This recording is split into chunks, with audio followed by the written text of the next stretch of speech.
I thought I was cleaning crime scenes for the past 2 years. I just found out what I was actually doing. Our job is simple: make it look like nothing ever happened. Blood, pee, poop, saliva, goop, and practically every other bodily fluid that is produced during a crime is removed with highly specialized equipment along with good old elbow grease. We protect ourselves, of course. The hazmat-style suits we wear are practically impenetrable, along with gloves and proper foot protection. The company I work for is very small, and by small, I mean 3 people. My partner Zeke, my boss Jimmy Wayne Folsom, and myself. My name is Lamont Jones, no nickname, just Lamont. My boss says the reason he runs a 2-person show is because it ensures that we get paid as much as possible. I see the logic in that and, hell, I'm not going to complain. The paychecks have been really good and paid for the last 2 years of my college education. I graduated last spring with my degree in biology and I want to do something related to criminal justice with my degree. I guess I figured this job would be a good way to get my foot in the door so I can say I have some experience in the field. I kept this job the past year, not only because of the high pay, but because job openings in this area have been few and far between. The good news is I had an interview with the coroner's office this past Thursday, but I'm getting ahead of myself. Cleanup jobs have been pretty standard the past week. Wednesday, we had a self-unalive that didn't require much work, just replacing carpet, cleaning the walls, and removing a queen-size bed. I missed Thursday because of my interview. The interview seemed to go very well. I showed up early and had to sit in the family conference room before the coroner came and retrieved me herself. She asked me if I liked my job, which I told her like was a term I really didn't want to use to refer to it. I said that it has paid the bills and I don't mind doing it. She went through some of the horror stories they see every day and assumed I could handle it. She asked very little of my education. It was mainly questions about dependability and war tolerance. She gave me a tour of the facility and showed me her current case. It was a young woman who had been found in a drainage canal in the industrial district. I vaguely knew where she was talking about because Mr. Folsom lives over that way. She told me there had been several cases of missing women as of late, and, of course, they end up here when they are found. I was told Human Resources would contact me within 2 weeks if I had been selected for the position. I still haven't heard anything, but it's only been 4 days. On Friday I helped Zeke finish the job he'd started the day before.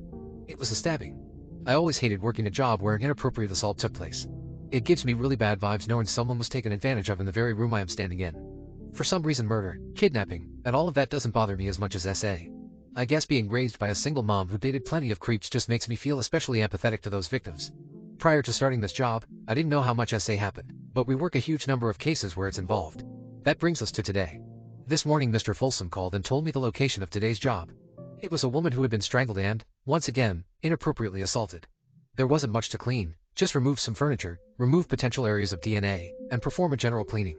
While Zeke and I are out in the driveway hosing off an area rug, an older, bespectacled lady approached us. "Hi, is everything all right here? My name is Dorothea Vaughn. I'm Leslie's neighbor." The woman adjusted her glasses to take a better look at us. "Oh, yeah, we work for Crime Scene Solutions. We're here cleaning up," I said, holding the hose to the side so she wouldn't get wet. "Crime Scene Solu," she started. "Oh dear, what happened? Is Leslie all right? I just saw her the other night." The woman craned her neck to look towards the front door and placed her hand over her chest. I glanced at Zeke who just looked down while taking the hose from me. "Ma'am, I really hate to tell you this, but your neighbor, Leslie, is dead." "I'm sorry." A look of horrible sadness came over the woman's face so she removed her glasses and pressed one hand to her eye to stifle tears. "Was it an accident or did somebody?" She trailed off, not wanting to think of something that horrible happening to her friend. "We aren't told all the details, ma'am. I think it would be better if you call the local police department. I can give you their number." I started to pull out my phone to give her the city PD's number when she waved her hand to stop me. "I'll just ask them when they get here. When I saw you out here, going in and out of Leslie's house, I called the police. I'm so sorry. Sometimes I guess I could be a nosy old lady, but Leslie is such a sweet, young girl that I wanted to make sure she was alright." I tried not to act agitated. It's no big deal for the police to come by here, but Zeke and I were almost done and he had to go pick up his daughter from school. Before I could say anything, I saw a cruiser slowly pulling up to the curb. Mrs. Vaughn called out to the officer and announced that she was the one who called. She said she had made a mistake, took a somber look back at the house, and went back inside her own home. I greeted the officer and told him what we were doing, assuming he hadn't already figured it out.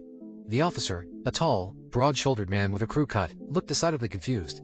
I didn't hear about this one," he said while reaching for the radio on his right shoulder. "Dispatch, can you tell me anything about an assault/abduction on Renner Wednesday night? Over." The officer started looking down and shifting his foot into the cement as he waited. "We have no report of any calls Wednesday on Renner. Over." "Are you sure about the street?" A confused, worried look crossed the officer's face. "Dispatch, check with County PD. Over." The voice returned within seconds. "Already checked. Not even a traffic ticket or faulty home security alarm call that night. Over." Greatly confused, I shot a look at Zeke who had frozen wrapping up the hose. I reiterated to the officer the name of the victim and our company name while he was already calling for backup. It turns out Leslie Knapp, the missing woman, was indeed missing. She hadn't been seen the past 2 days prior to our work order. The problem was the police had not been notified of her disappearance or a crime taking place at her home. Our boss, Well, my former boss, Jimmy Wayne Folsom, had been a very successful serial murderer. However, things were not as simple as handing Folsom over to the police.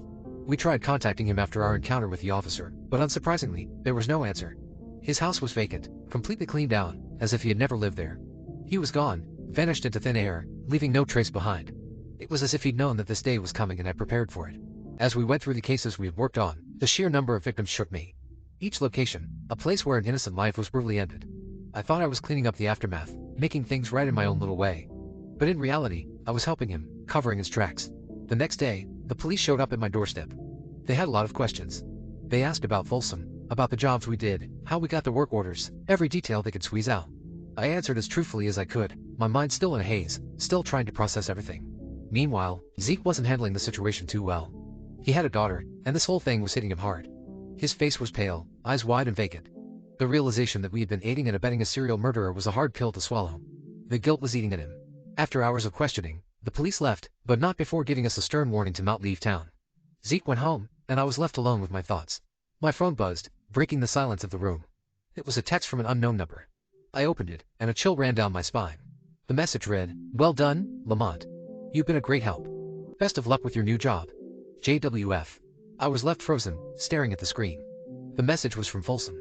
He was watching, maybe even close by. And suddenly, everything felt far from over.